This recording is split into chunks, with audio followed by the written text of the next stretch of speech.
The morning the city forgot to be cold, Marcus Webb stood at a crosswalk holding his daughter's hand like it was the only anchor left in the world.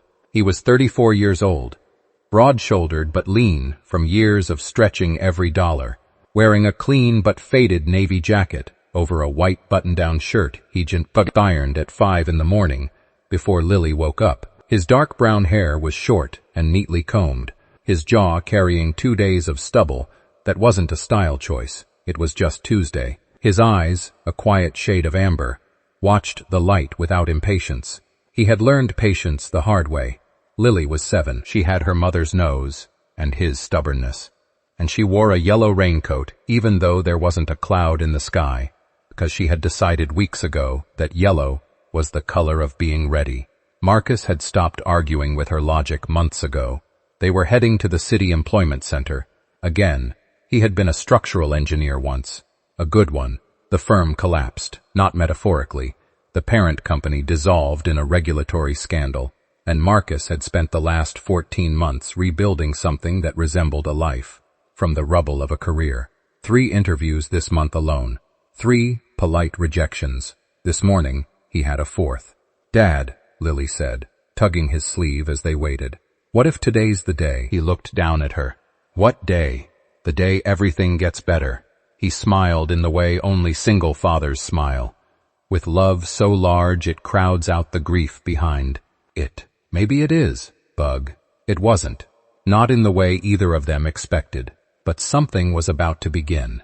The Callaway Group occupied the 41st floor of a glass tower that reflected the entire city back at itself, like a mirror that didn't quite believe what it saw. Inside, the offices were a composition of white marble, steel accents, and carefully chosen silence, the kind of silence that costs money to maintain. At the center of it all sat Elena Callaway, 30 years old, CEO, built the company from a licensing deal she'd negotiated at 23, grew it into a mid-sized infrastructure consulting firm that had just landed its largest government contract in history. She wore a charcoal blazer over a deep burgundy blouse, her dark hair pulled back in a clean knot, and there was something about the way she held her pen, always precisely, always controlled, that told every person in every room that nothing here was accidental. Her assistant, Derek, appeared in the doorway. "The 11 o'clock is here." Elena didn't look up. "The structural consultant candidate?" "Yes, Marcus Webb. Derek paused. "He brought his daughter. She's in the lobby." Apparently the school had a half day. Elena's pen stopped moving. For the first time that morning, something flickered across her face that wasn't efficiency. "Send him up," she said quietly, "and make sure someone offers the little girl something to drink."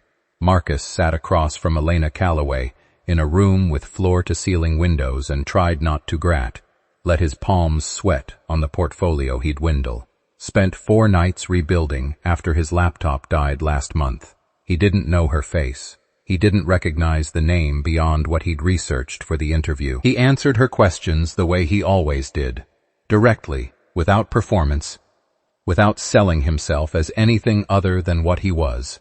A man who understood structures, who had made exactly one serious mistake in his career when he'd trusted the wrong leadership, and who had spent 14 months proving that mistake wasn't his character. Elena listened. Really listened, which surprised him.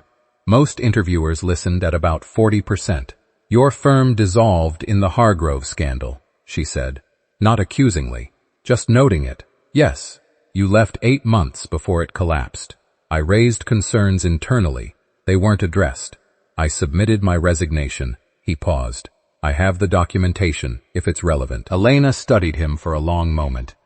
Something was happening in her expression that Marcus couldn't read. Not quite recognition, not quite surprise. Something older than both. "Mr. Webb," she said, setting down her pen, "I'm going to ask you something off script." He waited. 12 years ago, do you remember a woman named Elena Marsh? She would have been 18, stranded at a highway rest stop outside Denton, about 60 miles east of the city. November. It was raining. Marcus went very still. The silence in the room changed texture. "I remember," he said slowly. I didn't know her name. 12 years earlier, Marcus Webb had been 22 years old, driving back to the city from a university field survey in a truck that was held together by warranty prayers and stubbornness. He'd pulled into a rest stop for coffee and found a teenage girl sitting on a curb in the rain, shaking, a cheap duffel bag beside her, and a phone with a cracked screen showing 0 battery. She was crying in the way people cry when they've decided they're done pretending not to. He'd sat down next to her on the wet curb, not because it was convenient, not because he knew what to do, just because leaving felt wrong in a way he couldn't intellectualize. She told him, eventually, that she'd been accepted to a university program 3 states away, a full merit scholarship, the only path out of a home situation she described only in outlines. But her stepfather had taken the money she'd saved for the bus, and she'd been dropped at this rest stop by a ride that had decided not to go any further. Marcus had $63 in his wallet, a half tank of gas, and a field survey report due the next morning. He drove her 4 hours out of his way. He didn't ask for anything. He didn't even ask her last name. When she'd tried to give him her email address to repay him someday, he'd shaken his head. You don't owe me anything, he'd said. Just go do what you were going to do. She had. Elena's composure held, but only technically. Her hands were flat on the desk and perfectly still, which Marcus would later understand was the way she kept herself from shaking. I spent 3 years trying to find you, she said. I remembered everything. Your truck, the university survey sticker on the back window, your first name. But Marcus is not a rare name. You didn't have to. You drove 4 hours out of your way in the rain, she said, and her voice had changed, shed something professional, landed somewhere real. You spent money you clearly couldn't afford, and you left before I could even properly thank you. She paused. I wouldn't be sitting in this chair if you hadn't stopped. Marcus looked at the city through the window for a moment. Outside, 41 floors below, Lily was probably interrogating Derek about how elevators work. I just drove, he said finally. I didn't think about it that much. I know, Elena said. That's exactly what made it matter. She offered him the position before the week was out. Associate Director of Structural Review, which was not a consolation role.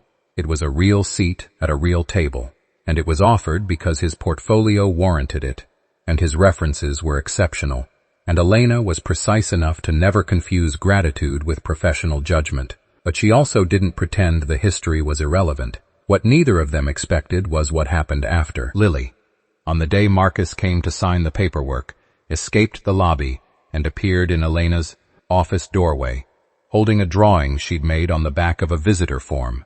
A building, tall and thin, with a sun the size of the roof, and 2 stick figures standing in front. That's my dad, Lily announced, pointing to the taller figure. He builds things so they don't fall down. Elena crouched to Lily's eye level in a way that didn't seem calculated. Who's the other person? Lily considered. That's the person the building is for.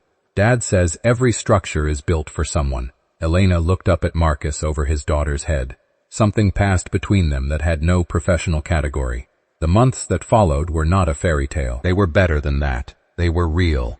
Elena learned what it meant to have a colleague who left exactly on time every Tuesday for Lily's school reading program and didn't apologize for it.